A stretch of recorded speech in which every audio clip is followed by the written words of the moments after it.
សួស្តីអ្នកនរគ្នាថ្ងៃនេះការគេនៅសល់ពេលច្រើនជាថ្ងៃល្ងាចអីបានទៅដល់ដែរការគេអញ្ចឹងយើងនៅសល់ពេលខ្ញុំនឹងដើរលេងនៅចិត្តនេះអញ្ចឹងណាហើយនេះពីអ្នកប្រូអញ្ចឹងយើងនៅសល់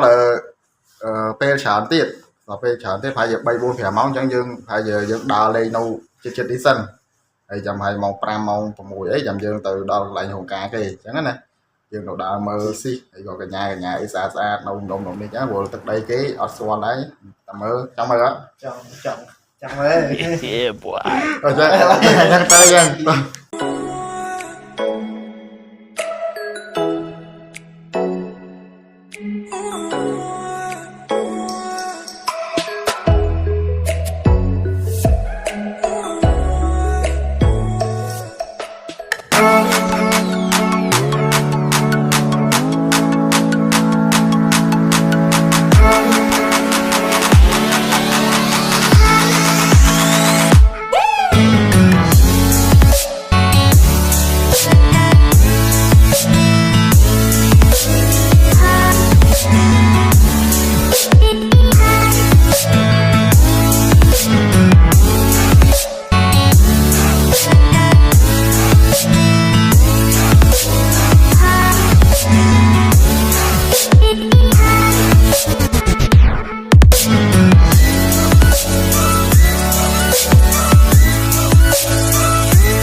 មិញតែប៉ុណ្្នឹងមិញខ្ញុំអត់ចង់សម្ភាសឃើញកន្លែងពុះខ្លាំងមិញណាតែតើឃើញជីកឃើញពុះវិញអាណែមនេះខ្ញុំចង់សម្ភាសគ្រូពុះហ្មងតែមិនដែរដល់ឃើញពុះស្រស់អញ្ចឹងណាឃើញនោះមានអារម្មណ៍ថាចង់ទៅចាប់វាបន្លែងវាលេងហ្មងប៉ុន្តែហើយនេះវាបិទចិត្តអញ្ចឹងនឹងចូលធ្វើមិនរួចឃើញចង់ទៅចាប់បន្លែងវាលេងចាប់លើកវាលេងអញ្ចឹងណា Oh my god វាយទំនុកកញ្ចក់ហ្នឹងទៅហ្មងអញ្ចឹងហៅពួកអីគ្រូពុះអាហ្នឹងពុះវេទនាម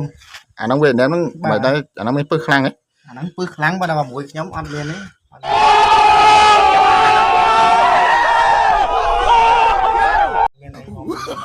អូមយ៉ាអញ្ចឹងគឺថាឃើញពុះហ្នឹង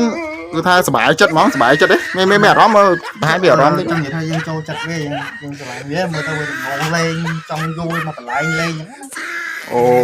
វាឆ្លាញ់យើងអូអញ្ចឹង